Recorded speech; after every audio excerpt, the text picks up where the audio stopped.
सगळ्यात आधी इथं बसलेल्या सर्व पालकांचे आणि त्यांच्यावरची छोटी सगळी मुलं बसली आहेत त्यांचं कौतुक, कारण मला वाटते सगळेजण डोळे लावून आहेत की आज आम्हाला बक्षीस मिळणार आहे, आमचा नंबर आलाय का, बरोबर ना. त्याच्यामध्ये फार जास्त वेळ कुणाला भाषण वगैरे ऐकायचं नाही आहे मला माहिती आहे, पण नक्कीच एवढ्या लांबून मी तुमच्या सगळ्यांना ऐकायला पण आली आहे आणि सगळ्यात जास्त म्हणजे सरिता आहेत त्यांना ऐकायचं शेटे सरांना नक्कीच, त्यामुळे मी फार वेळ देणार नाही. एवढंच आहे की एवढ्या छान कार्यक्रमाचं कौतुक, म्हणजे तुम्ही सर्वांनी मला पाहिलंच असेल की मी बाईट दिली होती. कोणी कोणी ऐकली आहे? बाईट दिली होती ना सर? व्हिडिओ बाईट तुम्ही दिलेली होती तुमच्या कार्यक्रमाची. मला वाटतं 1 महिना झाला सर, 15 दिवस झाले असतील. त्यावेळेस ती बाईट दिली होती. त्यावेळेसच कार्यक्रमाचं मी थोडक्यात सांगितलंच होतं की किती कार्यक्रम सुंदर आहे. तर व्यासपीठावर मुळात म्हणजे चंद्रनील social foundation advocate Sushil Bandpatte यांनी असा हा सुंदर कार्यक्रम घेतलाय. तसं तर खूप साऱ्या कार्यक्रमांना मी जातच असते, करतच असते, पण हा कार्यक्रम घेत असताना आता मॅडमनीही सांगितलं, त्यांच्या आधी सरांनी स्पीच केलं, त्यांनीही सांगितलं की असे कार्यक्रम घेणं किती गरजेचं आहे. की शिवजयंती म्हणजे डीजे आणि डॉल्बी हे बंद केले, हे सगळ्यात खूप सुंदर केलं तुम्ही सर. त्यामुळे आम्ही कार्यक्रमाला जात असतो ना, त्याचं असं नाही आहे की नुसतं ते डीजे बंद करायचं, त्यांनी एवढं पोल्युशन होतं, कानाचा त्रास होतो शहरी भागांमध्ये. मी आता आरोग्यावर काम करते म्हणून आरोग्यावर बोलते असं नाही आहे. तुम्हालाही माहिती की मोठ्या आवाजाचा कितपत त्रास होतो. घरात आपल्या म्हातारी माणसं असतात, काही आजारी असतात, काही लहान बाळं असतात, यांनाही त्रास होत असतो या सगळ्या गोष्टींचा. तर खूप छान सुंदर उपक्रम तुम्ही चालू केला आहे. त्याच्यामध्ये जे आता सगळेच म्हणतायत की मोबाईलमध्ये मुलं व्यस्त असतात आणि सगळेच असतात, सगळ्या मुलांनी इथं मला सांगायचंय इथे किती मुलांनी आता भाषण केलेले आहेत आणि इथं बक्षिसासाठी आलेले आहेत. आम्ही हात वर करा. निबंध स्पर्धेमध्ये आता कोणी कोणी भाग घेतला होता? सगळ्यांनी घेतला होता. यातल्या स्वतः कुणी कुणी निबंध लिहिलेला, म्हणजे आई वडिलांची न घेता परमिशन, आई वडिलांनी मिळून न घेता स्वतः कुणी कुणी लिहिला मुलांनी. हा, कारण याचा उद्देशच हा होता की शिवाजी महाराज एवढ्यासाठी विचारलं कारण की याचा उद्देशच हा होता या स्पर्धेचा की ज्या शिवाजी महाराजांविषयी आपण ऐकतोय, छत्रपती महाराजांविषयी कौतुकाचं ऐकतोय की त्यांचं नाव काढणं, त्यांच्या शौर्याची गाथा ऐकली तरी आपल्या प्रत्येकाच्या डोळ्यात पाणी येतं, अंगावर काटा येतो, बोलताना एक मिनिटाला येत असतो.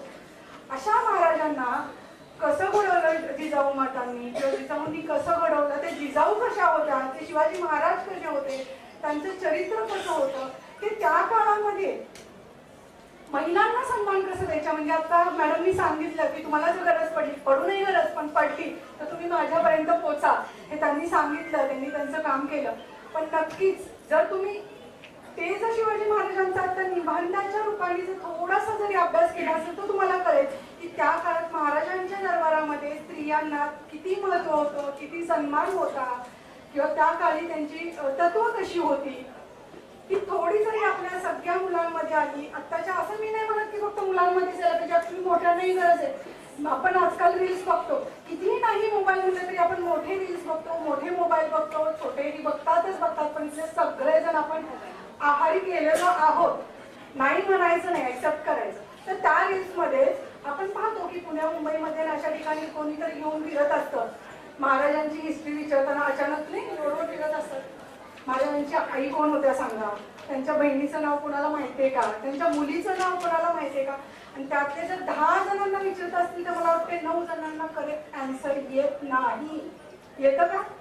बघितले असेल तुम्ही सगळ्यांनी, पण हे पाहिलेत ना, वाईट वाटतं ना, बघताना सुद्धा वाईट वाटतं की महाराजांच्या बायकोचं नाव माहीत नाहीये किंवा महाराजांच्या मुलींचं नाव माहीत नाहीये, महाराजांच्या औसर्वांचं नाव माहीत नाहीये, वडिलांचं नाव माहीत नसणारे सुद्धा आहेत.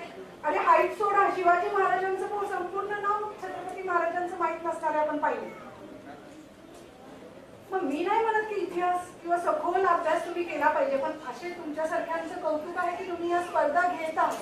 अगदी बेसिक माहिती, बेसिक तत्व जरी त्यातून कळली आणि तुमच्यामुळे समाजात रुजली तर खरंच तुम्ही खूप मोठं काम करताय असं मी म्हटलं तरी. आणि निश्चितच हे इथं आपल्यामध्ये तर घडलंय, हे मला माहिती घडलंय ना, नुसतं निबंधापुरती नाही, मुलांनी त्यातनं थोडी एक एक गोष्ट तर शिकणार आपण सगळ्यांनी नक्की. महिलांचा सन्मान, सगळ्यात आधी महिलांचा सन्मान ही खूप मोठी गोष्ट आहे जी आपण शिकली पाहिजे. फार वेळ घेत नाही, मला माहिती आहे आपल्या सगळ्यांना बक्षिसाची आतुरता आहे, फार वेळ ऐकायचं नाहीये, मी नाही बोलणार आणि अजिबात त्रास देणार नाही. फक्त थोडासा विषय मी माझा सांगते की आता एवढ्या सगळ्या महिला आणि मुली दिसल्या मी असं शांत बसू शकत नाही. थोडं सांगते की अच्छा या सगळ्या बरोबरच आपण आपल्या आरोग्याची काळजी घ्यायची. माझा काम सामाजिक मध्ये तर बऱ्याच विषयांवर आहे, पण त्यातल्या त्यात आरोग्याची आपण काळजी घ्यायची. HPV वॅक्सिनेशन जे मी करते, जे आता सगळ्यांना बऱ्यापैकी माहिती असावं, माहिती तरी आहे, घेतलंय हे मी विचारणार नाही कारण मला माहिती आहे अख्ख्या हॉलमध्ये 1 किंवा 2 हात वर असतील. विचारते कधी तुला कोणी कोणी HPV वॅक्सिनेशन घेतलंय? HPV वॅक्सिनेशन कोणी घेतलंय बघा. आता मी पहिल्यांदा सांगते, थोडा वेळ घेते. HPV वॅक्सिनेशन म्हणजे आता सर्वात जास्त जगामध्ये महिलांमध्ये मोठा सर्वात जास्त होणारा कॅन्सर म्हणजे स्तनाचा कॅन्सर आणि 2 नंबरचा म्हणजे गर्भाशयाचा मुखाचा कॅन्सर. मुली आणि महिलांमध्ये सर्वात जास्त प्रमाणात होणारा कॅन्सर. कॅन्सरवर कुठले औषध आहे होऊ नये म्हणून? ऐकले कोणी? लस आहे कोणती? ऐकलंय?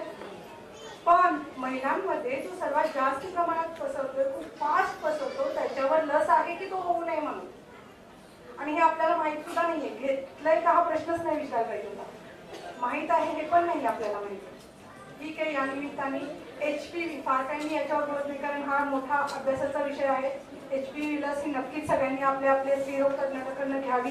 9 वयापासून 16 वयोगटापर्यंत जर ही लस घेतली तर 100% म्हणजे 99.9% तुम्हाला हा कॅन्सर भविष्यात तुमच्या मुलींना होत नाही. त्याच्यापेक्षा 7 प्रकारचे जे कॅन्सर होतात अजून त्यालाही तुम्हाला संरक्षण मिळते. तर नक्कीच ही लस आपण घ्यावी कारण फार मोठ्या प्रमाणात याचं चालू झालेलं आहे प्रमाण. आत्ताच मला वाटतं गेल्या आठवड्यामध्ये 3-4 दिवसापूर्वी केंद्र सरकारने म्हणजे मोदीजींनी त्याचा शुभारंभ केलेला आहे वॅक्सिनेशनच्या गव्हर्नमेंटतर्फे. इव्हन आपल्या महापौर दत्ता मुंबईचे झाले, त्यांनीही शुभारंभ मुंबईमध्ये केलेला आहे गव्हर्नमेंटतर्फे. मी हे वॅक्सिनेशन 14 वर्षापासून याचं करते आहे. 40 वर्षापासून ही लस अवेलेबल आहे. 35,000 पेक्षा जास्त मुलींना मी मोफत केलं. आता ती लस थोडी महाग आहे पण निश्चितच मी सोलापूरलाही वॅक्सिनेशन करते आणि पुढच्याच महिन्यामध्ये करते. आपल्या इथे चालू होतं वॅक्सिनेशन, गव्हर्नमेंटतर्फेही चालू होत आहे, प्रायव्हेटली अहिल्यादेवी युनिव्हर्सिटी मार्फतही होत आहे. दोन्हीचं मी करते. जास्तीत जास्त ज्यांना स्वतः नाही घ्यायचं त्यांनी त्या वॅक्सिनेशनमध्ये सहभागी व्हा आणि वॅक्सिनेशन घ्या. स्वतःला सुरक्षित करा. जिजाऊ करण्यासाठी आधी जिजाऊ आत्ताची आरोग्याच्या दृष्टीने पूर्णपणे हेल्दी असणं गरजेचं आहे. तरच आपण पुढचे विचार आपल्या पिढ्यांना आपल्या पिढीला घडवू. तर नक्कीच तुम्ही तुमच्या आरोग्याची काळजी घ्या आणि खरंच तुम्ही खूप सुंदर कार्यक्रम घेतला त्याबद्दल तुमचे आणि तुमच्या फाउंडेशनचे खरंच खूप असे आभार आहेत. आणि तुम्ही नक्कीच असे घेत जाऊ, आम्हीही येत जाऊ कारण आम्हालाही आवडतं. आणि इथं बोलायला संधी दिल्याबद्दल, या सगळ्यांची संवाद साधायला आपण मला संधी दिल्याबद्दल खूप खूप आपले धन्यवाद. आणि आपण सगळ्यांनी छान